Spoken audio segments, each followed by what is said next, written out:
Hello guys, কেমন আছো তোমরা সবাই? আশা করছি সবাই ভালো আছো আর আমিও ভালো আছি। তো আজকে দেখো আমি বসে পড়েছি আম তেল বানাতে। আর আমের সিজন তো এখন চলে এসেছে, আচার আর আম তেল না বানালেই তো না। তো এর জন্যেই প্রত্যেক বছরই বানানো হয়। তো এবছরে কি হয়েছে, আমাদের গাছে তো একদমই আম ধরেনি।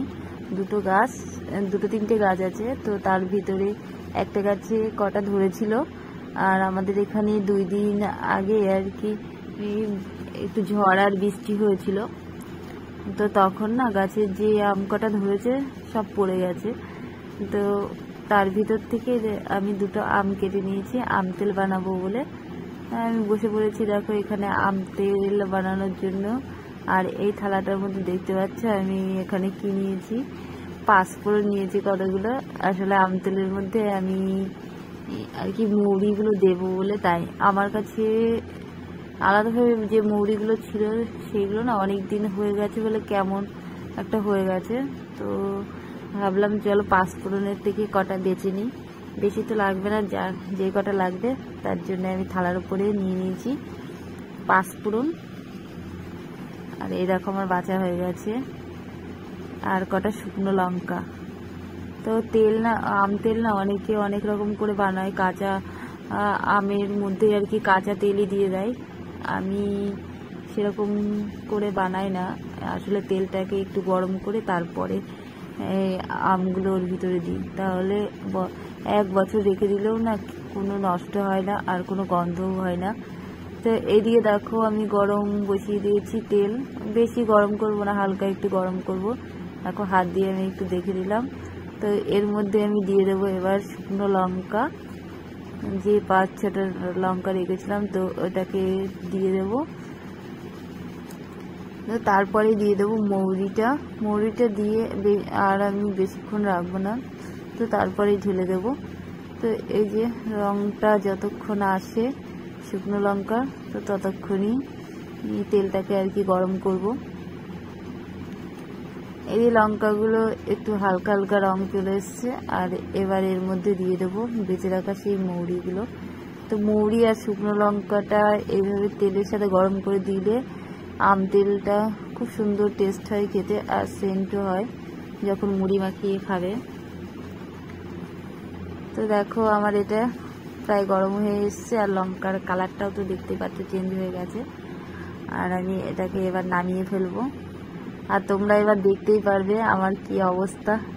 তো লঙ্কা আর এই আর কি মৌরি, এই গরম তেলটা আমি না একবার ভাবলাম যে তেলটাকে একটু ঠান্ডা করে তারপরেই আর কি বয়ানের মধ্যে ভরবো। তারপরে আবার কি মনে হয়েছে, ওই গরম তেলে আর কি কাচের বয়ানের মধ্যে যেই না রাখতে গেছি আর ফট করে ফেটে গেছে, আমার সব শেষ। তো এই দেখো বয়ানটা দেখতেই পাচ্ছ আমি ধুয়ে ভালো করে পরিষ্কার করে আজকে রেখে দিয়েছি। তো তারপরে এই যে আমগুলো তো কাটা রয়েছে দেখতেই পাচ্ছ, আমি খোসা শুদ্ধই কেটে নিয়েছি। খোসা শুদ্ধ নিলে বেশি ভালো হয়, আমগুলো অতটা নরমও হয় না, তো এর জন্য খোসা শুদ্ধ নিয়েছি। দেখো এর ভিতরে দিয়ে দিলাম আমগুলোকে। এবার ওই গরম তেলটা দিয়ে কি অবস্থা হয় আমার দেখো। আমি তো পুরো ভয় পেয়ে গেছিলাম, যদি পুরোটা ফেটে যেত আমার গায়ে আজকে পুড়ে আমি শেষ। তো কি পাগলের মতো একবার ভাবলামও যে আমি ঠান্ডা করে দেব, তো তারপরে কি মনে হয়েছে ওই গরমটাই দেখো ঢালতে শুরু করে দিয়েছি। আর ফটফট এই যে দেখতেই পেলে সাইড থেকে আমার কপালের জন্য যে সাইড থেকে অল্প একটু খুলেছিল, এর জন্য আর কি কিছু হয়নি। তো উপরে সাইড থেকে অল্প একটু ফেটে এরকম নিচে পড়ে গেছে।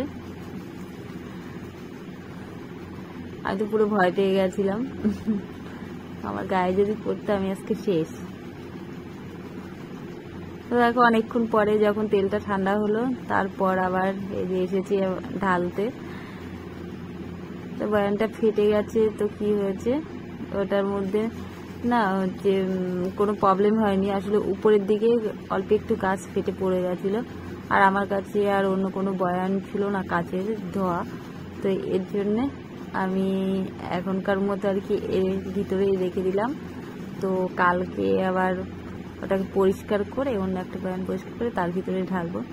আর এই দেখো, এই তো দেখতে পাচ্ছ আমি তেলটা পুরো একদম ঢেলে দিয়েছি। আর এখানে কি হয়েছে বলো তো, এই আমের জন্য তেলটা অতটা বোঝা যাচ্ছে না। আসলে আমটা যখন এই রোদ্দুরে দেবো, যত আমটা তত নরম হয়ে যখন নিচে চলে যাবে তেলটা উপরে উঠে যাবে। তো রেডি হয়ে গেছে আমার আম তেল। এটা এই আম তেলটা দিয়ে মুড়ি খেতে যা লাগবে না। যাই হোক, চলো, আমার আম তেল বানানো কমপ্লিট হয়ে গেছে। টাটা, তোমাদের সাথে আবার অন্য এক নতুন ভিডিও দেখা হবে। আর দেখো আমি আম তেলটাকে দেখিয়ে যাচ্ছি বারবার। তো যাই হোক, আবার নেক্সট ভিডিও দেখা হবে।